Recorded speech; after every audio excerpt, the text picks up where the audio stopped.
Let's talk about the Los Angeles Chargers here for a little bit. And look, it's been an offseason upheaval in the positive direction. Of course, the addition of head coach Jim Harbaugh to the fold. You got a new GM, Ortiz, coming over from the Baltimore Ravens. But one of the things I think is really important for the Chargers is what they're doing involving quarterback Justin Herbert.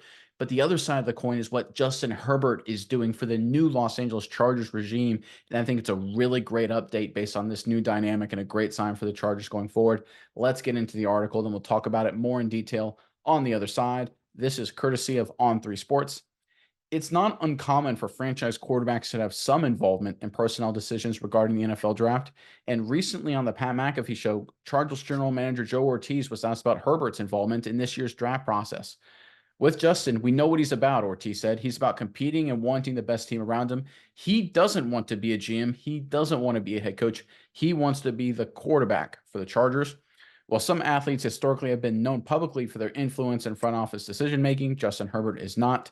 He is entering the fifth season of an NFL career that has been relatively low key off the field despite living in the bright lights of Los Angeles. I think this is critically important. The reason the Chargers brought in a guy like Ortiz and brought in a guy like Coach Harbaugh was to have them be the general manager and the head coach, respectively. I think a lot of dynamics that don't work positively between quarterback coach, quarterback GM can result in teams going bad very quickly. So I think this is a great sign from both Herbert and the Chargers. Miles, I'm curious what your thoughts are. But first, Chargers fans, in the comment section below, now that we worked our way through the entire draft, we've seen a lot of the undrafted free agents added to the fold in Los Angeles.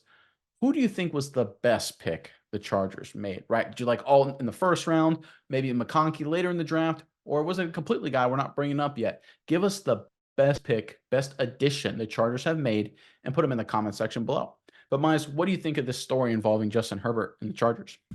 Yeah, and I think this is a great story, and I really like what Herbert is doing here. I like his mentality towards all of this because when you have a front office that is respected, which both of these guys are very respected within their both fields, coach or general manager, and you let them rule with impunity, and it sounds bad, but I'll get to my point here in a minute. You let them do what they want to do and don't have the feeling of where we got to make our quarterback happy. We got to get him this guy. We got to get him that guy. These are the guys he's leaning towards. When you let them do their thing, I think it turns out so much better because I think of two examples in recent memory. One is glaring that everybody is talking about, and that's obviously Aaron Rodgers when he came over to the Jets. He completely reshaped that team. He made it in what he thought would be the best. He made it in, what he wanted. Then you see he gets hurt and it's a team that really isn't well put together. Maybe he can make it work, but nobody else was able to make it work. And it kind of just went off the rails. Kind of was a very disappointing season for the Jets as well. So I don't think that it shows it's not a great idea to let your quarterback kind of just come in and run the show. The other example I'm thinking of, and this is kind of a little bit of a shaky one, but I think it's an example nonetheless, is the Chiefs and Patrick Mahomes. Recently, you've heard about him having so much input, giving lists to the, coach and GM about guys that he's wanted. And it's been kind of up and down with offensive weapons the last few years with the Chiefs. You look at Rashee Rice, great player, but off-field concerns. Now you kind of spend a draft pick on a guy who potentially it's looking worse and worse the more you look into the situation with Rashee Rice. Then you look at Kadarius Toney, a guy that's up and down. It's just guys that, really you feel like, okay, if we weren't trying to, make our quarterback happy all the time, we wouldn't be running into these issues. And I think of Ortiz in Baltimore with Lamar Jackson. Lamar Jackson reportedly wanted a lot of demands. He said he wanted like a bunch of different receivers, and they kind of went to him and they're like, no, we're not going to do that.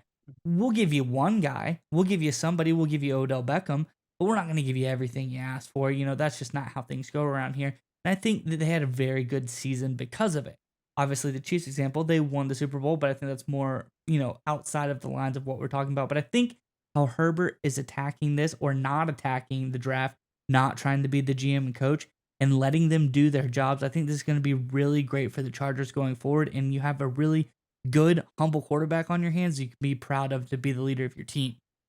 Yeah, I think this is going to be critically important because you brought up the Aaron Rodgers example, and I think it's a good comparison because you don't want distractions, right? It's easy to have a lot of conflicts and distractions.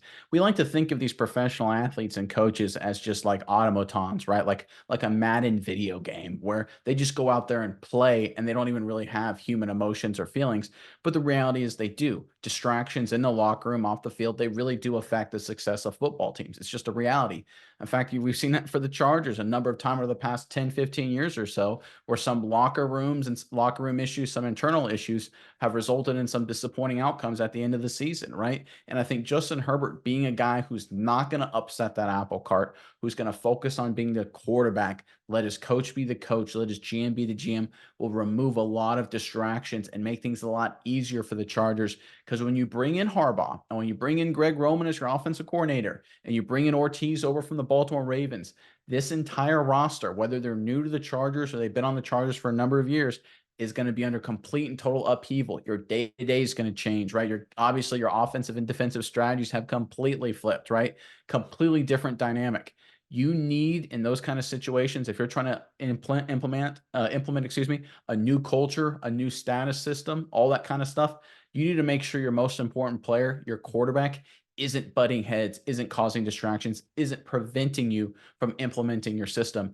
And Herbert, 100% to his credit, he is not getting in the way because no one would blame him if he did, because we've seen a lot of quarterbacks do that, especially of his talent, especially of his caliber. That's why I think it's really important, everything that's Herbert said and done when it comes to this new transition. But here's one other element I want to bring up as well, and I think it speaks more to Justin Herbert's greatness specifically. I harken back to when the Miami Dolphins hired Mike McDaniel to be their new head coach.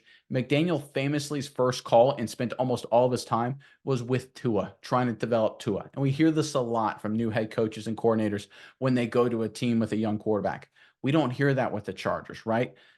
Because Justin Herbert has his crap together, because he's a grown up, because he's mature. He's also really good as well. So not only does Justin Herbert, not be a distraction because he's a grown up and mature and doesn't need to be cheer led, he allows Harbaugh, he allows Ortiz and their staffs to focus on other areas of the team that are glaring weaknesses. This is the importance and part of the greatness of Justin Herbert. It's unfortunately underrated and not noticed as much as it should be, but it just speaks to how good of a player both on and off the field Justin Herbert is. I think Chargers fans, I think you guys recognize it, but you've got a special player here. And now that you've got the right GM and the right head coach, I think a lot of good times are coming to you in Los Angeles.